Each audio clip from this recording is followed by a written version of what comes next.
Señoras y señores, es para mí una oportunidad realmente increíble encontrarme esta noche aquí por muchos motivos. Mientras hablaba Pablo Neruda, estaba pensando yo, entre otras cosas, que en realidad la nuestra es la posición difícil en este ciclo de reuniones. ¿Por qué cosa mejor sería que escuchar a Pablo Neruda todas las semanas o todos los días hablándonos de su obra y aprendiendo ese secreto íntimo que nosotros queremos y admiramos tal vez sin comprender cabalmente? Pero también estaba pensando yo en el sinnúmero, y digo sinnúmero literalmente, de oportunidades en las cuales en el extranjero me ha tocado expresar un hecho que está sucediendo aquí esta noche. Esta encomiable, esta hermosa, esta emocionante iniciativa de la Biblioteca Nacional y de su director, don Guillermo Feliu Cruz, es un hecho que sorprende en el extranjero. Y sorprende en el extranjero porque hay gente con actitud desconfiada que se acerca aún a la obra de nuestros grandes escritores representantes de nuestro pueblo con la desconfianza política que echa a perder, que detiene la comprensión de la obra de arte. Lo que ellos no saben y lo que me gustaría estar diciendo en otra parte, y lo digo con mucha sinceridad y mucha franqueza esta noche, es que aquí celebramos la obra de un artista cuya significación está por encima de las banderas y de los emblemas. Está por encima de los prejuicios y los temores, porque esa obra está en un plano muy alto, donde el alma de un pueblo se mira con orgullo, complacida y dinámica, segura en su tradición, ansiosa y valiente en sus futuras realizaciones. A ellos, a esa gente que se pregunta con un poco de extrañeza y algo de desconfianza lo que estamos haciendo y lo que vamos a hacer, les digo yo que en Pablo Neruda, en su vida y en su obra, nos vemos. En su obra y en su vida que va caminando y ascendiendo, cosa que tan bien describió esta noche él mismo, como en ningún otro de nuestros poetas, tal vez con la excepción de Gabriela Mistral. Y con ella va creciendo la imagen de nuestro pueblo, encarnada en una palabra de fuego, en palabras de amor, en esencias y en verdades poéticas, en palabras, y esto es lo importante, en palabras de unidad, de armonía, de amor, de creación en nuestra tradición. Esta es, en realidad, la primera idea que deseo poner ante vosotros. ¿Qué podría hacer yo esta noche? Tratar de analizar una obra monumental en sus detalles es imposible. Hacer una descripción de tipo académico sobre cada uno de sus jalones me parece inútil, la conocen todos ustedes. En cambio, quisiera sí presentar algunas ideas que tal vez van a surgir después en este ciclo de estudios sobre la obra de Pablo Neruda. Y la primera es esta que acabo de decir y que quiero repetir, insistir en ella en otras palabras. Estamos frente a un artista que ha echado a caminar una obra al ritmo de una vida, que ha forjado un estilo de creación a la par que ha convertido su propia vida en la materia de ese estilo. Porque Pablo Neruda proyecta una concepción humanista del arte en la cual se hermana con los grandes forjadores de estilos y de vidas. Y pienso no solo en la tradición hispana, aunque deberíamos estar hablando del arcipreste y deberíamos estar hablando de Cervantes, de Lope y de Quevedo en este caso, pero estoy pensando también en el Dante, y estoy pensando también en Shakespeare, y estoy pensando en Goethe y en Byron. La gran tradición de esos poetas héroes que entraron como una llamarada en el fragor de una época, y entre golpes de arcabuces, dagas y bigornias, esculpieron su imagen y quedaron vibrando sobre el pasar del tiempo. Por eso digo, Neruda nos representa, y con este convencimiento, con esta imagen viva de una obra en un estilo y en una vida, hagámonos una pregunta de carácter literario. ¿Qué es lo que ha contribuido Chile a la literatura moderna? Y es, si esa contribución existe, una expresión poética característica, sólidamente integrada en sus diversos elementos y de significación universal. Yo me hice esta pregunta hace algunos años y estudiando la obra de nuestro poeta he llegado a la conclusión que podríamos responder que ha contribuido esa literatura nuestra a ello en la medida en que la obra de Neruda, creando, absorbiendo y asimilando el lenguaje poético de nuestra época, estructurada en un sentido de evolución constante, ha llegado en su madurez a imponerse con un acento propio y un movimiento de marea que corresponde a las horas claves de la humanidad contemporánea. En un libro mío, en un estudio sobre algunos años de la literatura chilena, Las fronteras del realismo, me referí yo a esa poderosa corriente poética que a mi juicio encuentra su cauce natural en la obra de Pablo Neruda. Me referí particularmente a la tradición que entronca en su poesía, arrancando desde la poesía postmodernista, que es el nombre que le dan los tratadistas, chilena, de fines del siglo XIX y principios del siglo XX. En esa oportunidad dije que se trata de un estilo cuyo período de gestación comienza en los últimos 20 años del siglo XIX, cuando el ars poética del neoclasicismo romántico, expuesta por don Andrés Bello y don Eduardo de la Barra, entra en crisis. Se extiende a través del fugaz predominio de Darío en Chile y del período tolstoyano de los 10, y encuentra sus primeras definiciones hacia 1920, incorporando a tres tendencias que han de mantener su validez hasta el día de hoy. El realismo alegórico sentimental de Gabriela Mistral, el abstraccionismo de Vicente Huidobro y la tradición surrealista que comienza más tarde. Lo que se llama romanticismo de tono menor en Guillermo Bles Gana y en Sofía, lo que se considera modernismo en Pessoa Vélez, en Pedro Antonio González, en Magallanes Moure, criollismo en Diego Dublé Urrutia, poesía social en Borges Solar y Víctor Domingo Silva, y simbolismo en Pedro Prado, son también elementos básicos que van a integrar más tarde el gran estilo barroco chileno, cuya expresión máxima, creo, la alcanza Pablo Neruda al mediar de nuestro siglo.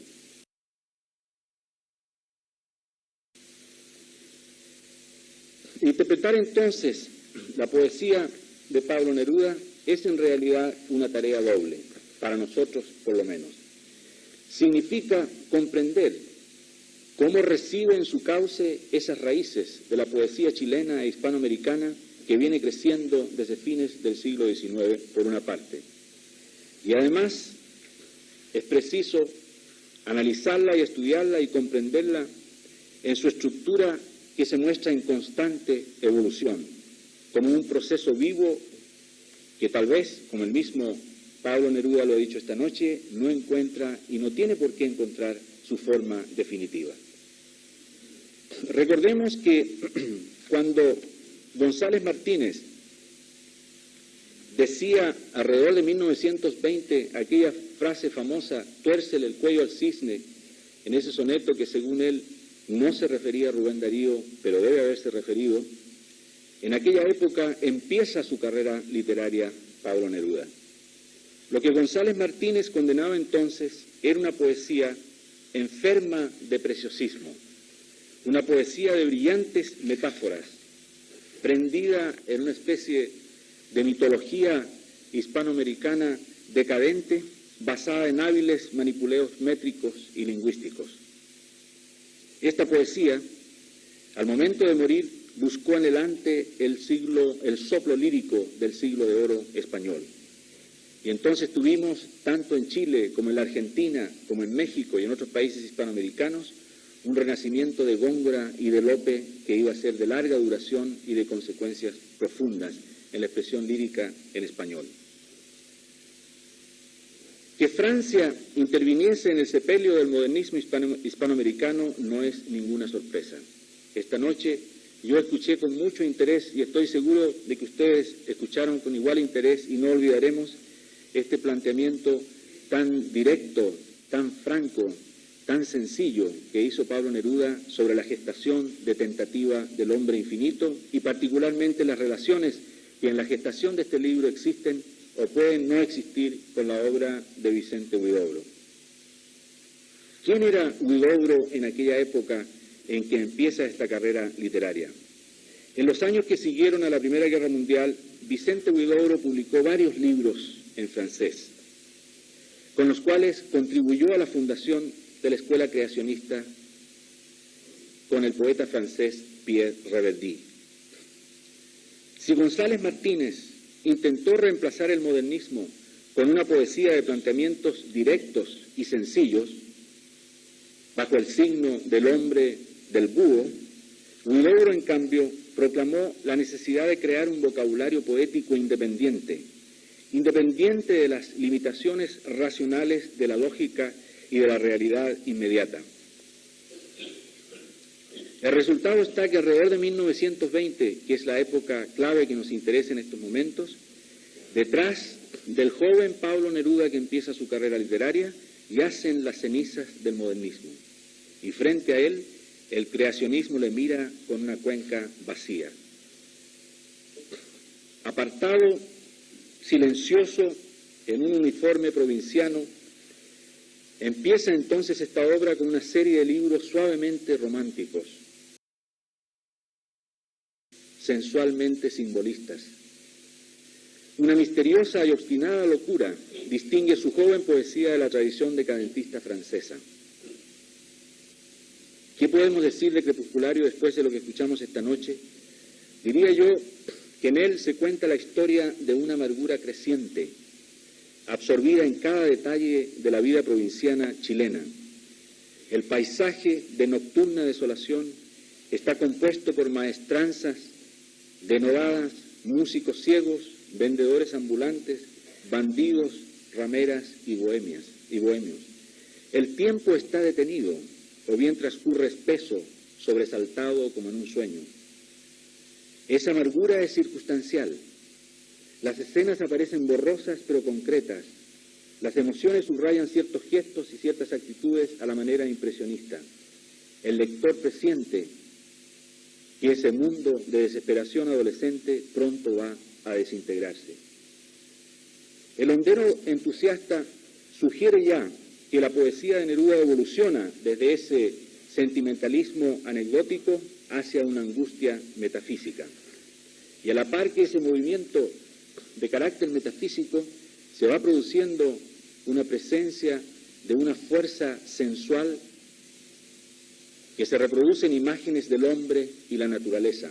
También escuchaba yo, sacando notas para futuras referencias, de ese anhelo, de esa ansia en que insiste el poeta a través de su obra, de comprender en un sentido lorenciano tal vez al comienzo de su carrera literaria las relaciones del hombre con la naturaleza y con la mujer.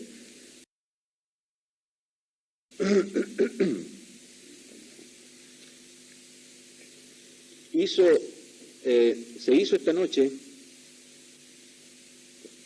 una referencia muy al pasar, y tal vez no recuerdo bien si se hizo o no se hizo, pero como yo la estaba escuchando entre líneas, la voy a repetir, tal vez con más relieve, a la personalidad y a la obra de Whitman en relación con la obra de Sabater Casti.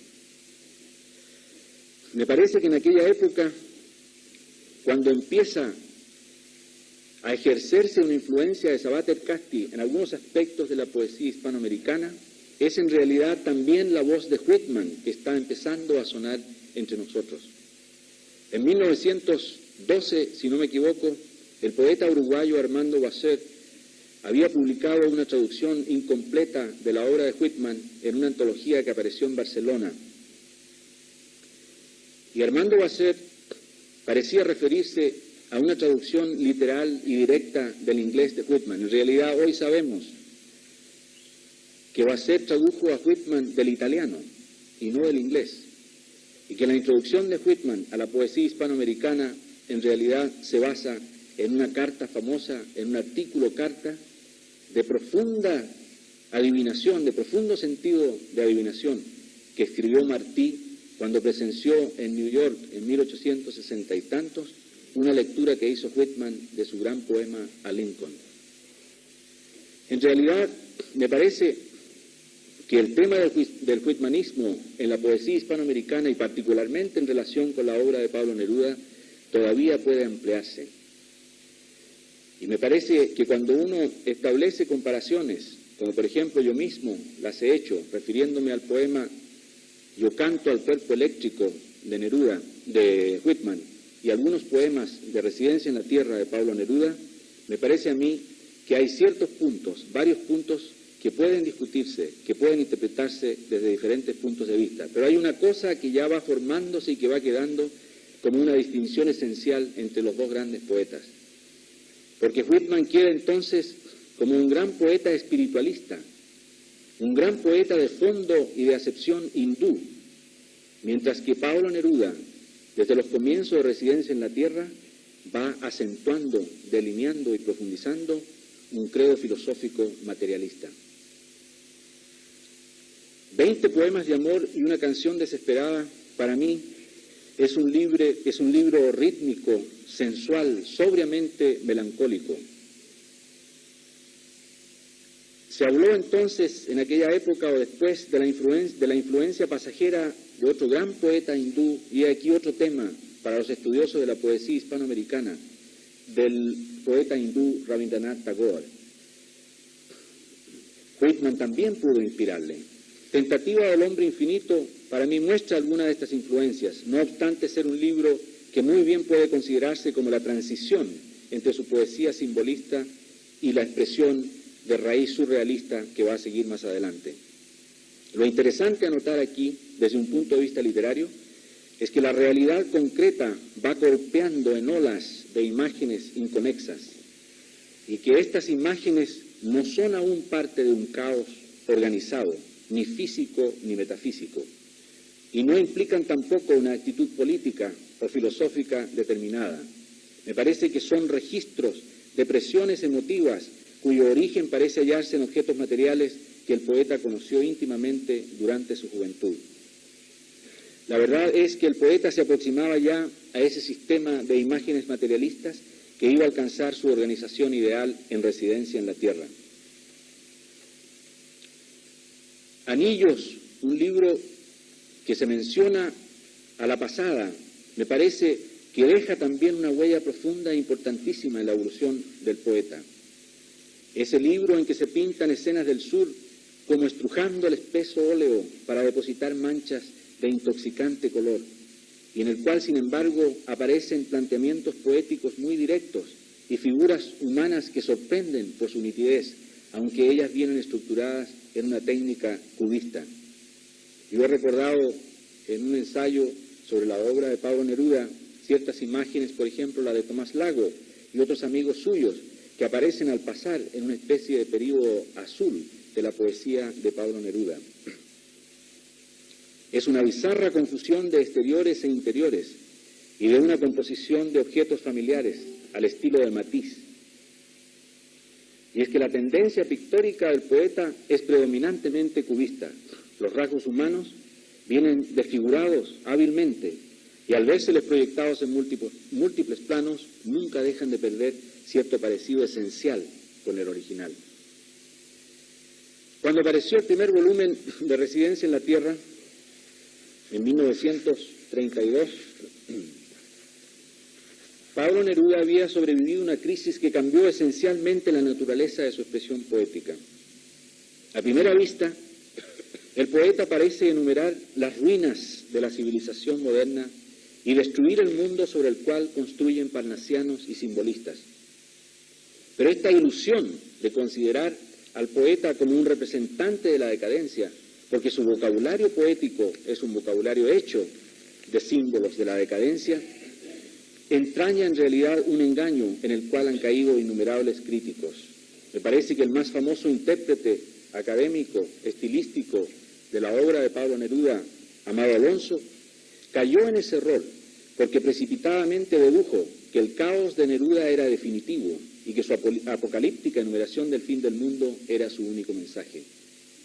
Hoy sabemos muy bien, después de conocer la producción nerudiana posterior a Residencia en la Tierra, que hay detrás de esa desorganización un caos organizado, un orden estético calculadamente ofrecido como un proceso de destrucción y dentro del cual alentaba el impulso para la creación de un nuevo mundo. Me gustaría entrar en un análisis de Residencia en la Tierra, pero es imposible hacerlo en esta noche. Y los profesores y críticos que van a tomar parte en este ciclo lo harán sin duda alguna. Pero en fin, yo quisiera decir,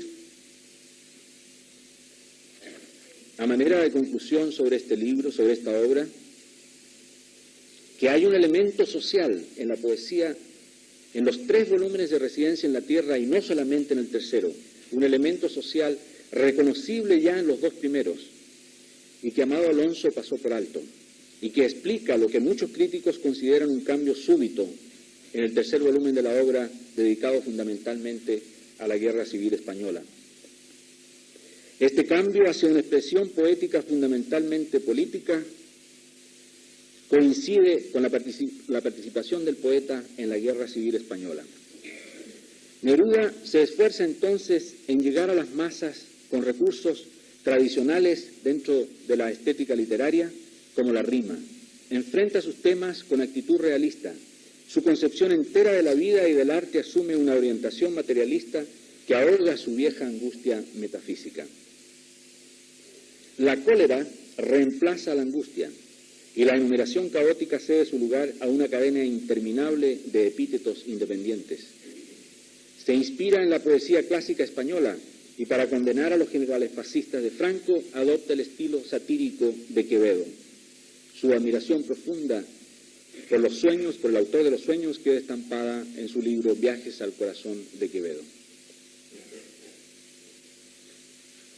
Si sobre Residencia en la Tierra se ha escrito mucho, hay una tendencia general en la crítica, no solo en la crítica chilena, pero particularmente en la crítica chilena, de pasar por alto o pasar por el lado del canto general.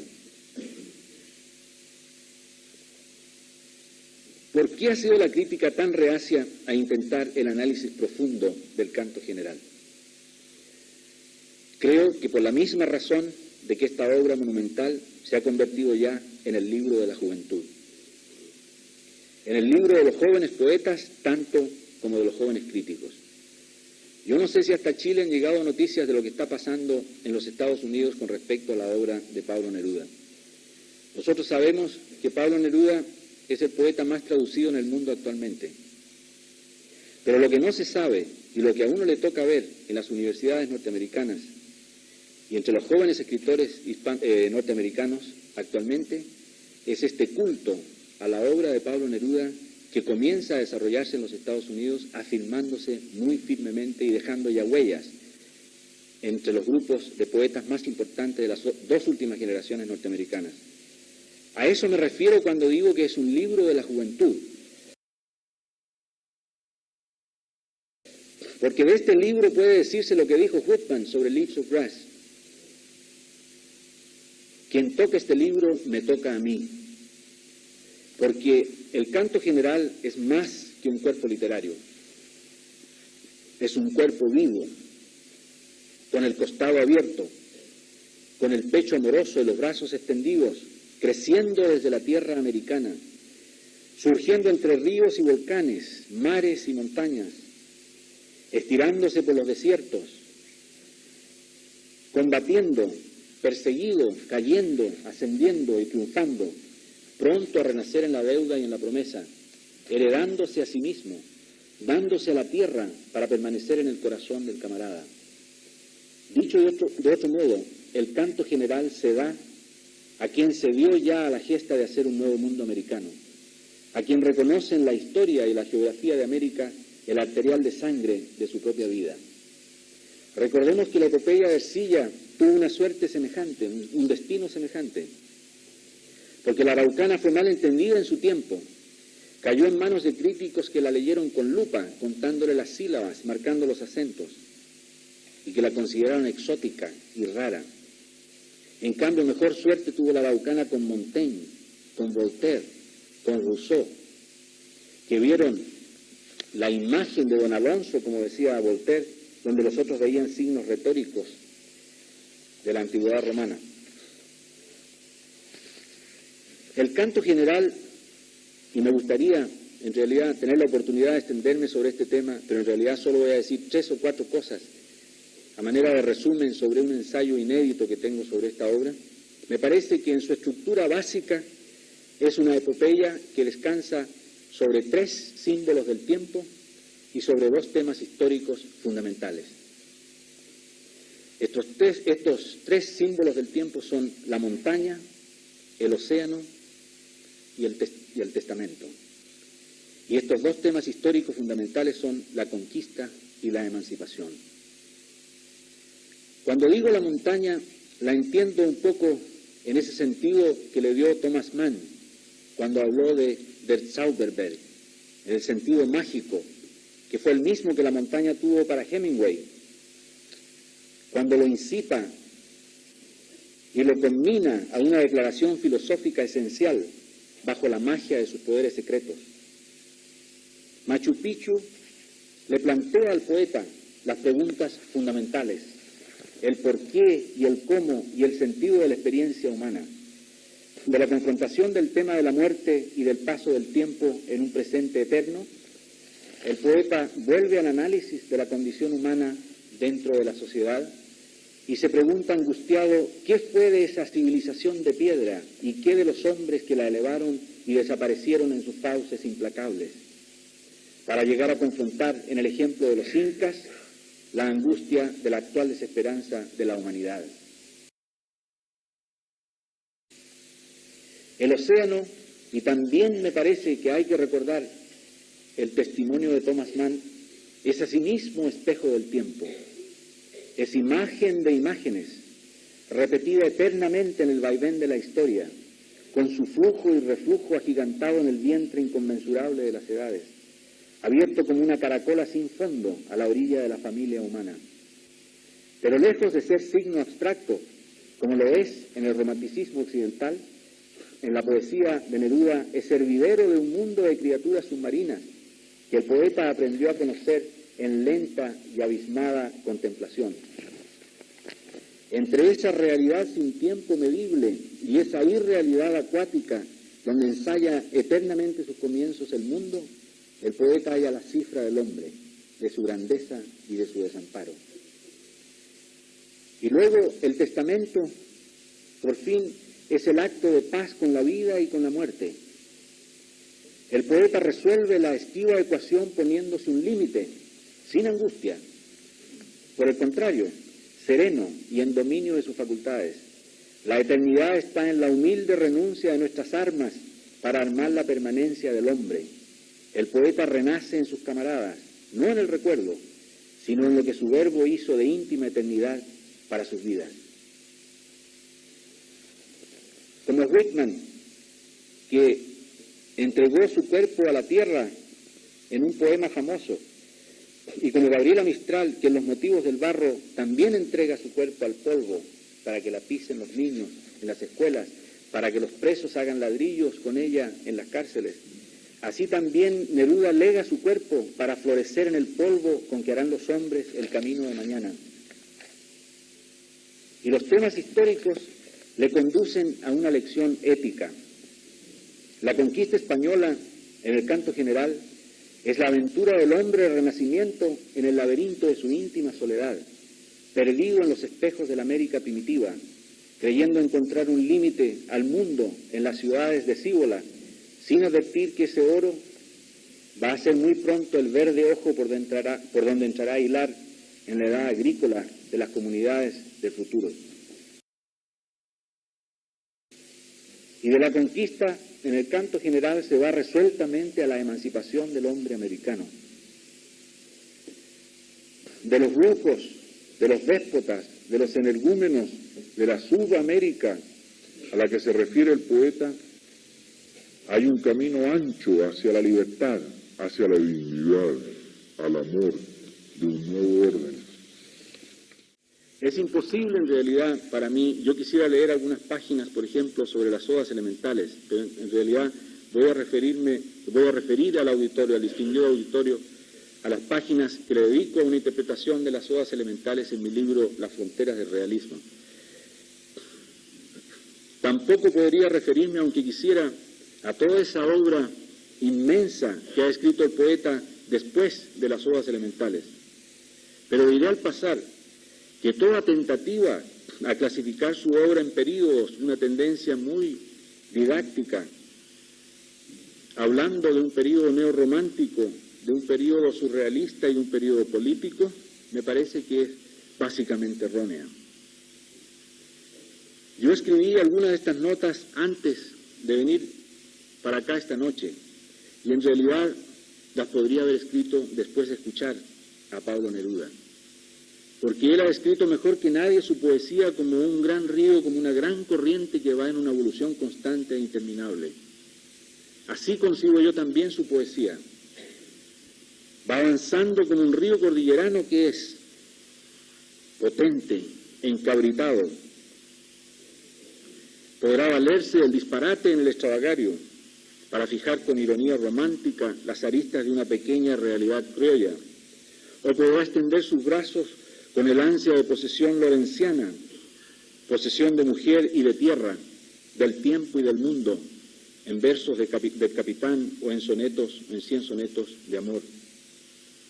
Cantará una epopeya más del hombre y esculpirá unas rocas, pero en el fondo todo será lo mismo. Es la vida que va pasando, nuestro tiempo trágico, heroico y tierno, el río chileno que moja al mundo contemporáneo de la angustia y le va dejando como una fragancia en su ribera la alegría, la esperanza, la fuerza, el triunfo, que es el legado de nuestro pueblo en la voz de su gran poeta. Muchas gracias.